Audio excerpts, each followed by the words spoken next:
better than we do. And a couple of years ago, I put together a seminar called Economic Literacy. It is a 2-night, 7-hour program designed for conservatives who really want to get a handle on how free markets work and the logic behind economics. And I've done this seminar now almost 400 times in 27 states, including several times in Texas. And my first mission here today is to offer you guys that if you'd like me to come back, okay, so it takes 2 nights. We got to set this up in advance. And I'm leaving Texas in 10 days, but I'll be back next year. So if next year you want me to come back and you want to give me 2 nights, you will leave with a better understanding of free market economics than you've ever had before. It's fun. It's interesting. There is no math. No math in economics. None at all. Economics, as you will discover, has very little, if anything, to do with numbers. It has everything to do with people. It's about understanding the logic of how people work with each other in unique and fascinating ways. So I'm just putting that on the table as an offer. What I find is that most of what I do is I debunk the assumptions of progressivism, because I think the liberals or the progressives, whatever you want to call them, they have a bunch of assumptions that are wrong. And they rarely like to talk about their assumptions. They like to assume their assumptions and just move on to, what's the next step? And if you want to win this argument, you got to dig down to the foundation. And when you realize that the whole assumption that it's based on is wrong, everything comes crashing down along with it. And so what I was going to talk to you about today is a little piece of economics, and it begins with a wrong assumption that in turn begins with a 19th century Englishman named, because these assumptions never go away, named Thomas Malthus, who was the granddaddy of overpopulation theory. Malthus explained that the human population grows exponentially and the food supply only grows arithmetically. And so if we play that out, we're going to run out of food and we're all going to starve to death and die. And Malthus, who was a mathematician by training, actually went to the trouble of figuring this out. He calculated out that the entire world's food supply would be completely exhausted by 1889. That's the last year we're going to have any food at all. So when 1889 came and went and there was still plenty of food, you might think, well, I guess that was the end of Malthus. He had an idea, it was wrong, and then that would just, he'd just go away into the ash heap of history. But you're mistaken. That did not happen at all. Malthus is considered a hero and an icon on the modern American college campus to this very day for warning us of the dangers of overpopulation ahead of his time. And he said some other interesting stuff too. He said, for instance, that we should not feed the poor. He said what we should do instead is, he said we should take that money and use it to build swamps near where the poor people live. Because the swamps would spread malaria, and the poor people would get malaria and die, and that would help improve our overpopulation problem. And you're probably thinking, well, saying stuff like that's got to get him in trouble on the modern American college campus, but you're wrong again. It doesn't bother them at all. And I bet something else. I bet if you remember anything from your high school history class, I bet you remember the Irish potato famine. Yeah. Because for some reason, high school history teachers just love the Irish potato famine. They never miss that one in high school history class. And Malthus, you understand, was around during the Irish potato famine, and he spent his time telling his fellow Englishmen, he said, whatever you do, don't send food to feed the poor, starving people in Ireland. Your compassion might lead you to want to do that. He said, but it's a huge mistake.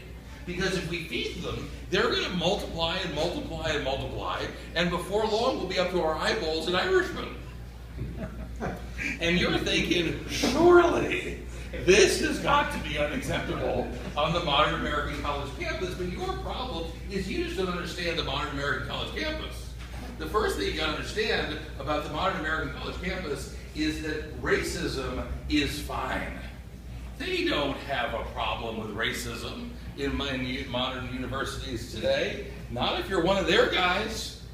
If you're pushing a cause that the left likes, you will get a free pass to be as racist as you want to be. And if you don't believe me, when you go home tonight, look up what Charles Darwin wrote about black people, or Margaret Sanger while you're at it.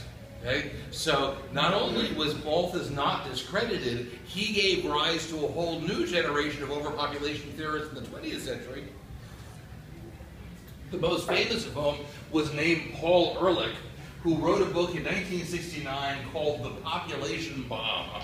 Huge international bestseller, by the way, 100 million copies, 27 languages. And in The Population Bomb, Ehrlich says this is it. The human race has reached its peak. It's all downhill from here. He said that hundreds of millions of people will starve to death before the 1970s are over. He predicts that 40 million Americans will starve to death before the 1970s are over. Anyone know how many Americans actually starved to death in the 1970s? None. None. He was off by 40 million.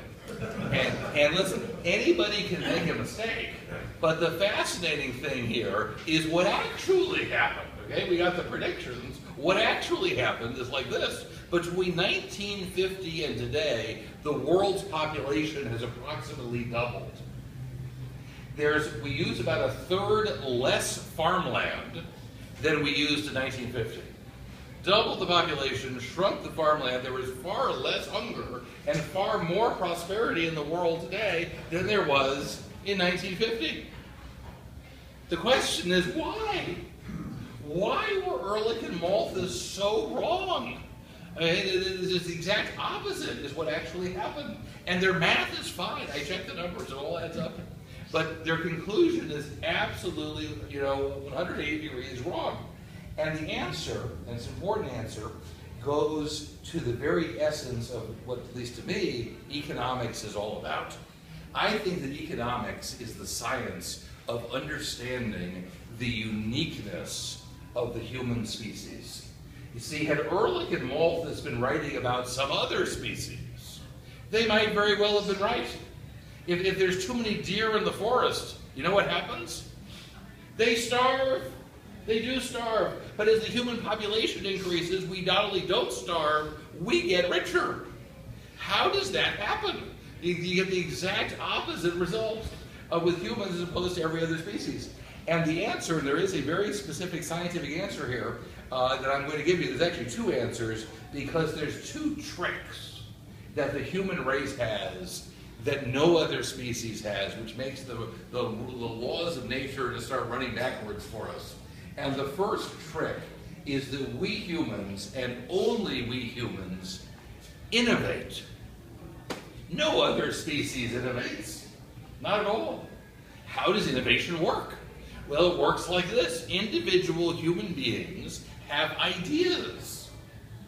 And a lot of times people think this is always a scientific idea, and that's not true. Sometimes it's a scientific idea, sometimes it's a business idea, sometimes it's an engineering idea, sometimes it's a literary or artistic idea. There's all kinds of ideas. But humans have ideas. We imagine, and no other species does this, we imagine things that don't exist. We imagine something better than what we're seeing today. And then we try out our ideas in a process called experimentation. And 99% of the experiments fail. And that doesn't matter, because nobody cares about the failed experiments. Failed experiments blow away like the dust in the wind. Doesn't mean anything at all. The only thing that matters is that 1% of the experiments succeed. And when they succeed, the entire human race takes a step forward. If anybody anywhere in the world figures out a smarter way to do anything, you are benefiting from it within 6 months. It's an amazing human thing. So for example, every 2 years, I go back to the Verizon store to sign another contract and get another phone. And the first thing they do when I walk in every 2 years is they laugh at my old phone. Okay? They're like, oh my gosh, you've got that old clunker from 2 years ago? That's like riding a horse. That's not a phone, that's a horse. Our phones today do so much more than we ever dreamt of 2 years ago. Now, who invented all of this stuff? You know, I don't know. I don't even know what they invented. Okay? I don't understand it at all. All I know is it's in my phone. I'm getting all the benefits of everything the cell phone people came up with in the last 2 years without barely being conscious of it at all. It's just in there. Okay? See, that's what the human race does. And so if you understand this, you understand that the more human beings there are in the world, the more ideas there are in the world. The more ideas, the more experiments, the more successful experiments, the human race advances farther, faster on a bigger population than a smaller population. And that's the first reason. And the second trick that the human race has is that we spread our knowledge out over the entire population. That is to say, we overcome the fact that our brains, our individual human brains, yours and mine, are actually not that big. And I don't know if you ever think about stuff like this. We were talking before, remember about the deer in the forest? Is your brain bigger than the deer's brain? You'll be happy to know the answer is yes. Your brain is indeed bigger than a deer's brain. Next question. How much bigger? Is your brain 1,000,000 times bigger than the deer's brain? No. Your brain is maybe twice as big as the deer's brain, which raises a fascinating question.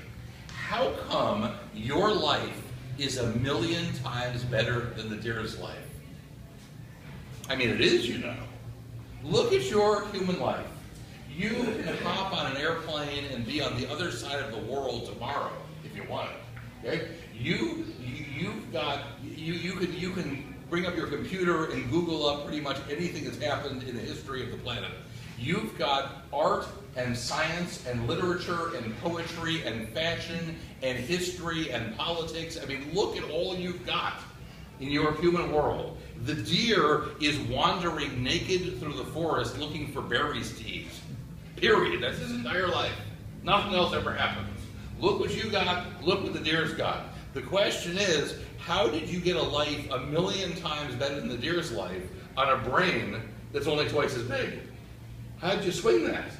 And the answer is that we humans, and only we humans, benefit from knowledge that's in other people's brains. That's not in our brains, it's someone else's, but we still benefit from it. And it allows us to spread out vast amounts of knowledge over, indeed, billions of people. What's in the brain of one deer is very much the same as what's in the brain of every other deer. Okay? Humans, it's completely different. So I'll give you an example. I have a car. And I use my car every day. My car is very valuable to me. I couldn't have gotten here. I mean, it would be nice if I got here on time, but I couldn't have gotten here at all. Texas is a place where if you want to travel, if something's 200 miles away, you'll be there like that. If something's 20 miles away, it takes forever.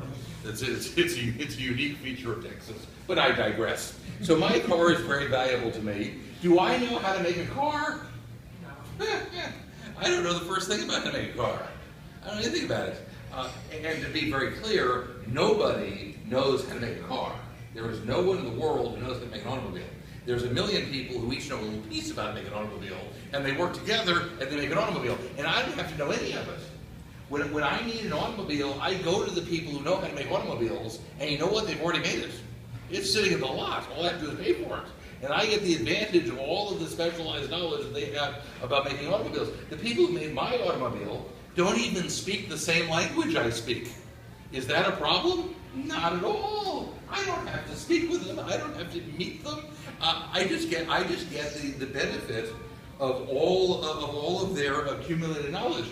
And so, if you understand this, I guess the way that I like to think of it is that the repository of all human knowledge is what? Where is all human knowledge kept? It's kept in the brains of 7 billion individual human beings around the world. And you get access through the miracle of capitalism, you get access to whatever of that knowledge you need at a given time. So, if somebody in your family needs open heart surgery, let's say, what are you going to do? Learn open heart surgery? You're going to see if there's a YouTube video on how to do open heart surgery? There probably is. There probably is. You're going to find a guy who is an expert about open heart surgery. He has spent his entire life on how to do open heart surgery, and he knows it better than anybody could imagine. And that's the guy. You're going to get the benefit of all of his years and years of experience. And then when you no longer need him, he'll go his way and you go your way. Once that problem, has been solved, and maybe next week you need an expert on plumbing because you're having a problem with your plumbing. Okay, you'll go to the guy who knows all about plumbing to address that problem. You get the benefit of what's in everybody else's head. And so as the human race gets bigger, more populous, our hard drive gets bigger. And we get to have a greater repository of specialized information the bigger the human race gets. And that is the second reason why not only is there no such thing as overpopulation, in a negative sense, we actually benefit the more population there is. Individually, we all get richer the more human beings are on the planet.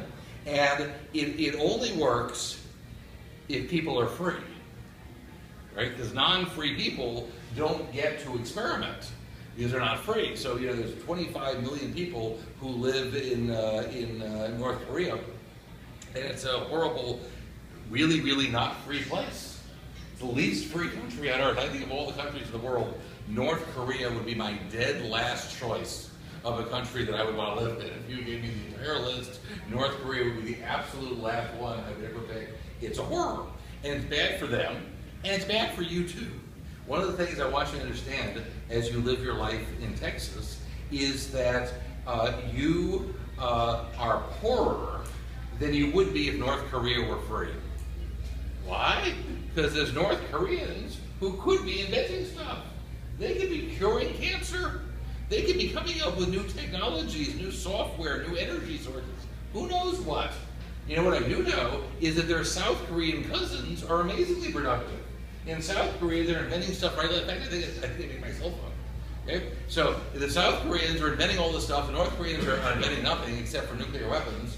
How did that happen? It's the same people. It used to be one country. And the answer is one is free and one is not free. So in a socialist system, people become a burden. They're mouths to feed, and socialist governments have a tendency to end up killing their own people sooner or later because they're a burden. In a capitalist society, we recognize each other for what we really are, and that is the ultimate resource that makes us all richer. Okay, people are a blessing in a free society. So, why is all of this important? Why should you care? Well, there's a couple reasons. I think it's important to understand that capitalism, properly understood, is pro-life. Capitalism is about understanding that one of the greatest gifts that God gives us is each other. We humans make each other richer. Well, every other species on the planet is competing with each other over scarce resources. We are actually making each other richer, and it's a beautiful and uniquely human thing. Another reason is that there is a movement abroad in our country and the Western world, which is, I think, very evil and very dangerous because they're anti-human and anti-prosperity. They think that humans are bad, and they think that prosperity is worse. And I refer to the environmentalist movement. And I think for too long, conservatives have looked at environmentalists as kind of harmless do-gooders who just want to make things nicer. You know what Bill O'Reilly always used to say? I mean, apparently he used to say a whole bunch of things that I wasn't necessarily aware of. But one of the things I always heard Bill O'Reilly would say is he would say, there's nothing wrong with wanting a cleaner planet. Well, I disagree. I think there is something deeply, profoundly wrong with wanting a cleaner planet. And you know what that is? It doesn't make a lick of sense. Do you know what our planet is made out of? It's made out of dirt. Our planet is a ball of dirt floating through the galaxy. Is that not so? Someone tell me the difference between a clean ball of dirt and a dirty ball of dirt. I mean, this isn't science. This is bad poetry disguised as science. And I, for one, am a little tired of being lectured about science from people who don't believe there's a difference between boys and girls, okay? You know, I'm just saying, okay? And our ball of dirt is about 8,000 miles from here to here. How deep in it can we drill, the latest state-of-the-art 21st century technology, how deep into the Earth's crust can we humans drill today? And the answer is about 10 miles. It's not even 1%. It's a tiny fraction of 1%. We're barely scratching the surface of the Earth. We find things in this fraction of 1%. We bring it to other parts of the top fraction of 1% of the Earth's crust. We put it through chemical processes that happen in nature all the time anyhow. And we're wrecking the planet? Are you kidding me? You can't wreck the planet. You know, half of our children are going around thinking that we're wrecking the planet and it's going to die any minute now. And the planet's fine. It's going to outlive us all. I guarantee you, 100% guarantee the planet will outlive us all. And I'll tell you something else. We're not going to run out of anything either. And I've been hearing since I was like that tall my entire life that we're running out of stuff. Have you not been hearing that your entire life? That we're running out of things? Have we? No. Have we run out of anything? Don't you think by now we would have run out of something? Just so they can hang their hat on it and say, see, we ran out of something. But nothing. When my daughter came home from school one day, and this was years and years ago, my daughter's an old lady now, but years and years ago, my daughter came home from school and told me that we were running out of water. And I said, no, we're not. We're not running out of water at all. In fact, we have the exact same amount of water to the drop that we had 1,000 years ago. We haven't lost one drop of water, ever. And by the way, I think this is if my memory is correct, this was the last year that any of my kids went to a public school. Okay, I'm just saying. And the next day, I told this incident to a liberal friend of mine. And he said, well, technically, maybe we have the same amount of water, but we have less usable water. And I said, oh, really? I said, really? Less usable. We must have more, if I'm following you correctly, we must have more unusable water. Tell me something. Where do they keep this unusable water? Where is it? Last I checked, 99% of all the water is in the ocean. Is it somewhere else? It's in the ocean. And you know what? It evaporates out of the ocean into the clouds, right? And the clouds come over the land, and it rains down, and they capture a little bit of it, a tiny fraction of it in a reservoir, and they pipe it to my house. And then I'm hosing down my driveway, and my liberal neighbor says, you're wasting water. And I say, no, I'm not. It was going to land on the ground over here. They just caught it in a reservoir and sent it to me, and I'm spraying on the ground over here. And moreover, it's going to sink back into the ground. It's going to work its way back to the ocean. And the same process is going to begin, as it has been, as long as the Earth has been here. You cannot waste water.